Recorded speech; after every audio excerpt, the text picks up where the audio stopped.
Welcome back, everybody. It's your time to EdUp on the EdUp Experience podcast, where we make education your business. We're doing that here again and again and again at the Middle States Commission on Higher Education. That's MSCHE annual conference in Philadelphia at the Downtown Marriott. We have talked to some amazing individuals so far. I am without my normal partner, Elvin Freitas, who does a lot of the production work. So I am doing a lot of the production work and making quite a number of mistakes. So if you see the episodes out there and you go, wow, that's misspelled, or they got that wrong, it's really me that's getting all those things wrong. I would normally blame it on my co-pilot, Deborah Solmore, but she's not doing any of that work, so that'd be unfair for her right now. Ladies and gentlemen, my guest co-host for every episode here, Deborah Solmore. She is the host of EdUp Legal and is my co-pilot here at MSCHE. Deborah, what's up? Not too much, Joe. Thank you for making clear that it's not me making the mistakes. That's very important to me. This is lunacy. Yes, I know. But you are an attorney by trade, so you do not make mistakes. Is that correct? Oh, that is absolutely correct. Never made thank a you mistake. again. Thank you again for pointing that out to people. Ever made a mistake in your life? Never. Tell me about EdUp Legal real fast. We're having a great time on EdUp Legal. I have released 20 episodes already since I took over the podcast. It's been fabulous. And I think I'm hitting my mark, which is to help bring topics of interest in the regulatory, legal, and compliance world in higher ed to a broader audience by making sure that when my guests come on, they make legal easy. They don't talk like lawyers and they leave out the legalese. And so we've had some great conversations. Well, we're going to have a great conversation today because Showtime! we're ready to make this happen here. And I think the person that we're bringing on has a lot of helpful information, I would say. Ladies and gentlemen, my guest today, her name is Dr. Maria Spies. She is co-founder and co-CEO at HolonIQ. What's up, Dr. Maria? How are you? I'm very well. It's great to be here. Thanks for inviting me. Thank you for coming on. And you reminded me that we were supposed to talk once before, Right. and that there must have been, you were super busy, and then there must have been just a line to get on my podcast, right? That was probably what happened.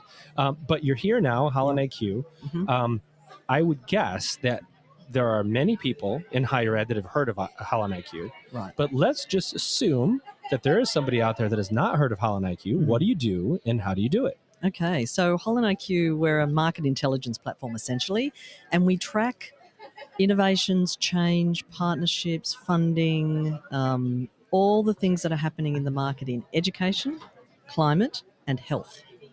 These for us are really, really important sectors. Very complex, very located in their context, lots of regulation, but also lots of technical change. And so it's really hard to keep up with what's going on. And generally information is so fragmented globally. And so our platform brings it all together, and then we crunch all the numbers essentially and, identify patterns and things like that. Surprise! I would bet there's a few surprises in the data when you crunch it, right? Give me an example. HolonIQ crunching education, higher education data. What types of data come out? Are it outcomes? Is it retention? Is it cost? Is it competition? Talk to me about what types of data we would expect. So generally we focus on market level, so what's happening out rather than inside institutions and things like that. So it's outside type data. So for example, when we look at all the numbers on higher education graduations and qualifications and certifications, one of the things we see is that by 2030, non sort of degree programs will be the most awarded credential in US higher education. The chart is the chart is mind-blowing. 2030 by 2030. That's right around the corner. I was going to say that's very close. Yeah, and so that means that what we're seeing is higher education institutions are delivering non-degree credentials at a rate of knots. They're moving. The market's moving, and they're moving with it. And so when people see the chart, though, it brings it all together. And so that sort of information, that's an example anyway.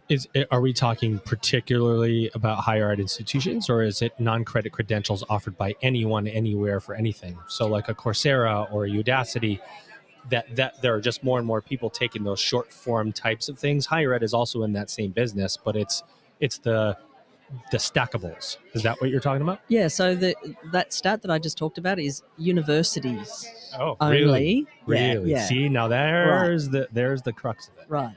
At the same time, we, looking at that, the alternate universe, how do you even map that?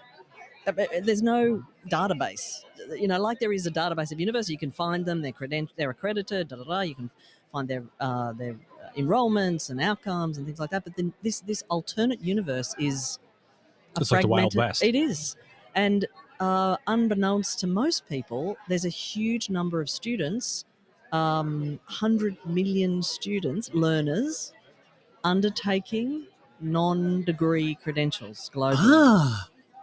I So, think when you think yeah. about it, it makes sense, Yeah. right? Yeah. It cost barriers, time barriers. What do I really need? Do I need a degree? Do I just need something to sort of upskill where I am now? Exactly. So that makes sense. In fact, one of our guests yesterday from the SUNY system talked about how they were really more focused on these kind of micro-credentials and certificate programs than they have been in the past. So that seems to align. I don't know about 2030, but that seems to align with just general thinking. For sure. I mean, and the other sort of thing we do, like we for example, we have a panel of 2,500 higher ed leaders around the world, and we ask them every year about all sorts of things, how they're using AI and micro-credentials and things like that. And one of the things that you just reminded me is at the presentation earlier, I asked the audience here today about 1,400 strong about how they feel about will micro-credentials be embedded into degree programs? What's the likelihood?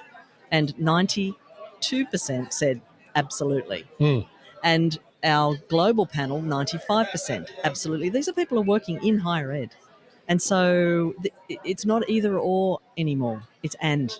It's Which together. is so interesting because there's really no standardized system to evaluate micro-credentials. It's take these courses, we'll give you a credential, whereas, higher ed is built on this hierarchy of associate, bachelor, master's, PhD. Right. There's this track. And so the It's micro-credential... easier to understand. We humans like to understand things. Right. Yes, But, yes. I mean, this is the perfect point because what's happening all around the world, we also track government policy in education in different parts of the world.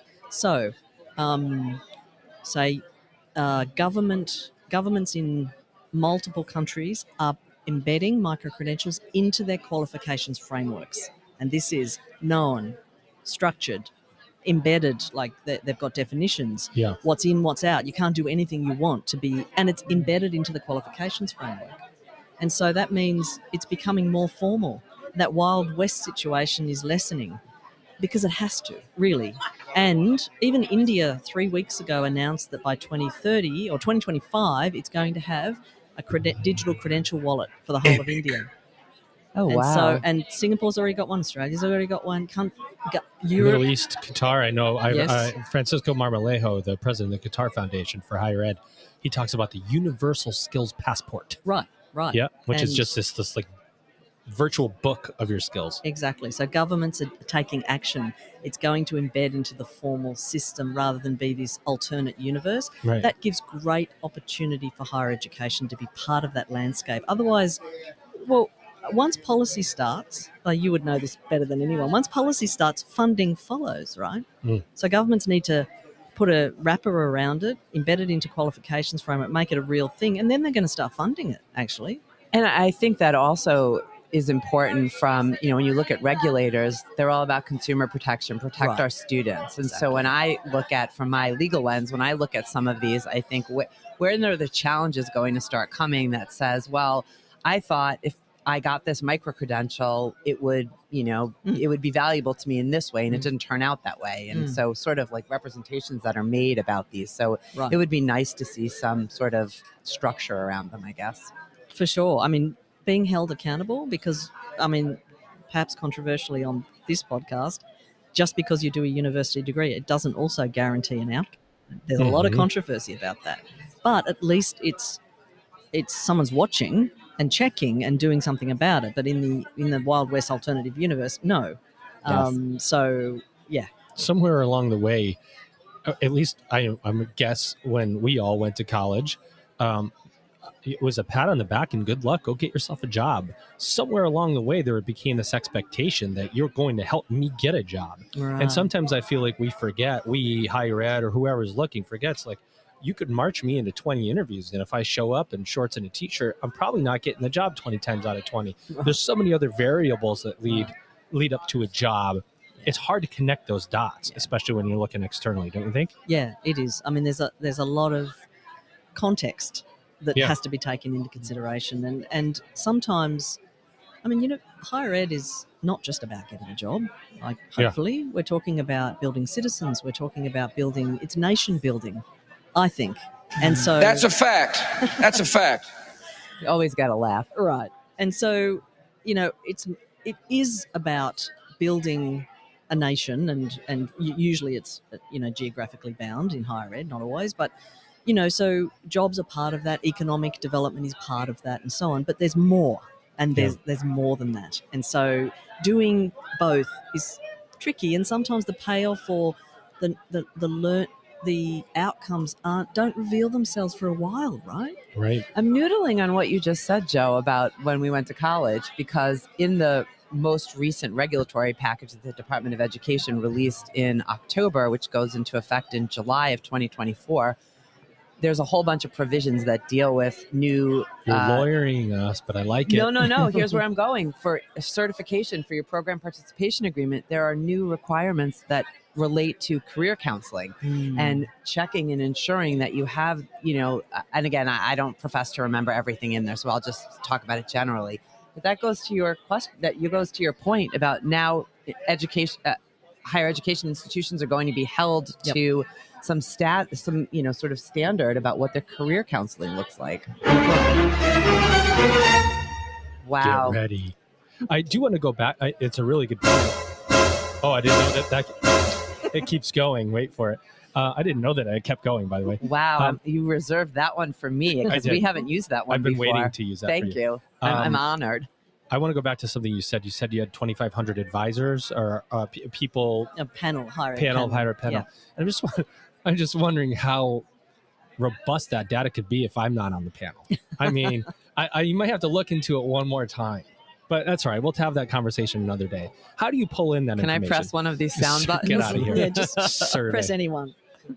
Survey? You survey everybody? We survey, yeah. Once a year, twice a year, six times a year? Multiple times a year on different topics. Okay. And so it could be around micro-credentials, it could be around artificial intelligence, it could be around, where higher educations or where universities focusing their attention on digital transformation and things like that. So you see patterns in the data. I mean, definitely.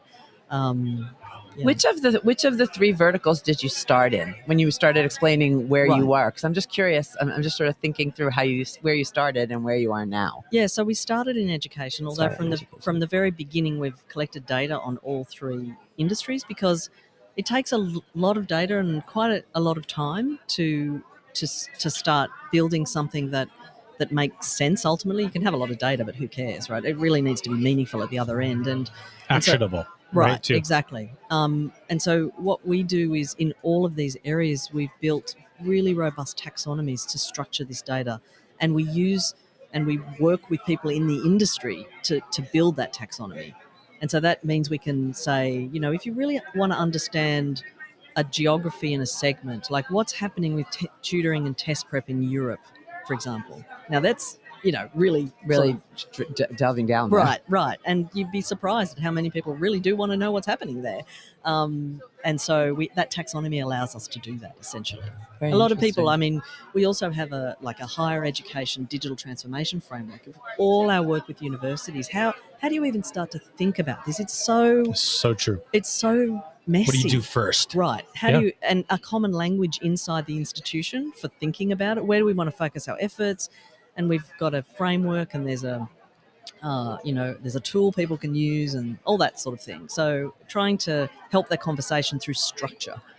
At least once or twice a month, I'm reading articles with, and have been for a while, with that same sort of higher ed is in crisis, right? Higher education is in crisis. It's changing. We talked a little bit about value of education, declining enrollment, skyrocketing costs, all of that. Right.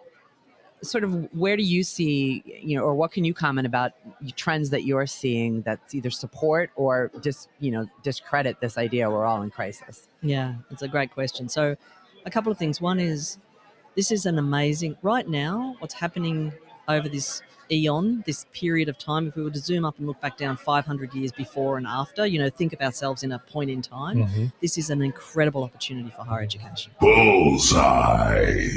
So let's think of it. To put a point on it. Right. Well done. Right. I think of it as an opportunity rather than a threat, although it also is a threat at the same time. This is dynamic, a dynamic environment. And so threats could be opportunities, and opportunities can be, right? You think about Right. AI. For sure. Great opportunity, but a huge threat. Huge threat, if you don't exactly. embrace it. Exactly. To your point, I agree with you. And I think that it takes sort of leadership and board engagement to be courageous Yeah. and brave and think outside the box, because Yeah. there's so many great opportunities out there. But I think, we all know higher education moves slowly.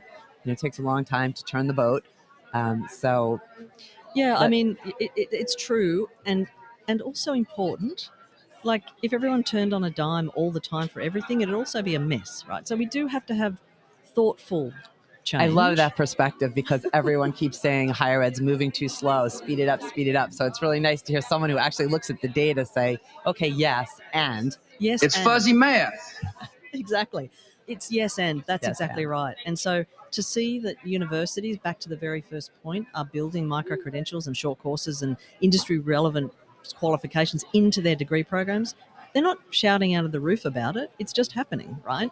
Now, at the same time, the world is moving fast. You can be at the table and be in the conversation or not. If you're not changing or moving or continually adapting to service your mission doesn't change. The way you service the mission might change. I think that's get back to that. That's core. a great perspective. Yeah. It's a tough spot too. It's so funny you said it like that, because yesterday, I don't know if you guys, LinkedIn has put out this new stuff where you can comment on these community articles if you want to. Right. And they ask questions like, what else do you want to add to this conversation? And one of them was about change in higher education. And I responded, and my thoughts were, what a tough spot for a president to be in, Yeah. because you have this choice to create change within your institution, which the institution itself fights back against that change. Yeah. And there's this, then you're in fear of being able to continue Yeah. versus not changing and becoming irrelevant. Yeah. I mean, it's this literally this double-edged sword. You hope that data tells the story enough that institutions go follow the data, but it doesn't always work that way. There's people. And when people's emotions come in, they see the data in different ways, or they start to refute it. Sure. This is where I go to my bravery comment, right? They have to be courageous and brave Yeah. to sort of embrace that and think about how to change. But I really love the way you said the mission doesn't change the way that you implement the mission does. How do we get HolonIQ stuff? Do we get on the website? Do you do specific studies? Do you get grants from the government to run studies? Is it for companies?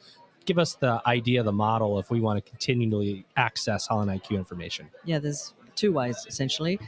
Firstly, we service the whole sort of higher ed, not just higher ed, but all education sector with a lot of articles, a lot of data that we make available, charts, this sort of thing, straight out of our website. So go to the website, sign up to our newsletter. There's 80,000 people, I think, all around the world on the newsletter. We do provide a lot of information. And then if you want to double click into things, then we have a platform you can subscribe to. There's opportunities for academic folks and also companies and so on. So there's two main ways. What are you here at the conference doing? You're here, you're talking to people. What were your hopes? And are you achieving your reason for coming to MSCHE? Well, firstly, it's great to be at this conference. I love to see, there's 1,500 people or 1,400 people who are working right in the nuts and bolts of institutions and thinking about what they're doing now and what they're going to be doing next year and the next 10 years. And so I love to have those conversations for a start. I ran a presentation earlier this morning thinking about those futures and looking at scenarios. And it's always a pleasure to talk with people around their concerns. So what I hear is two things. One is, okay, all the things that you were talking about, that's what we're grappling with. Oh, but also, we've also just partnered with them and we're doing that micro-credential and da-da-da. It's like, yeah, you are doing it. Yeah. So at the same time, there's lots of challenges ahead, like you said.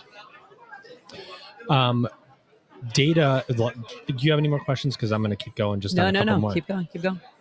I find this of what you do fascinating, and I'm on the newsletter and I check out the website a lot, and I see stuff that gets posted on LinkedIn and otherwise. When institutions come to you for partnership, do you think they, higher ed, has a good grasp on data, or are we missing things? I'd say education generally in the world is loaded with data, huge amounts of it, and it's very inaccessible, mostly. Because of our technology, or Well, because... I mean, there's a lot of data on enrollment and graduations and demographics, and there's just so much. Every government pumps out so much data, but the format it's in, it's just lots of spreadsheets and lots of charts, and no one's sort of bringing that to that so what sort of thing. It's hard to do because there's a lot of it. But there is a complete lack of data outside the formal education sector. There's nothing. And so there's this whole universe of other things happening that nobody even knows about. Now it's getting right in people's faces. So I think there is huge amounts of expertise in sitting inside universities to understand data, to make decisions out of it and so on, drawing on all your expertise. They might not be sitting in the provost's office, though. Mm-hmm. They might be sitting in the Department of Statistics as an academic. I mean, we should try to draw on all the expertise in the organisation, even if it crosses boundaries. Yes. Do you know what I mean? Because we like boundaries in higher ed. We like data. Our silos. That's when somebody presents me with data. This is the way I approach it. May I do the thinking, please? But that's just me. HolonIQ does some incredible work. Anything else you want to say about your organization and your growth, your intent, where you're going, what you're doing, anything at all? Well, look, firstly, thank you so much for inviting me onto the show. It's wonderful. This should have been the second time we had you. Exactly.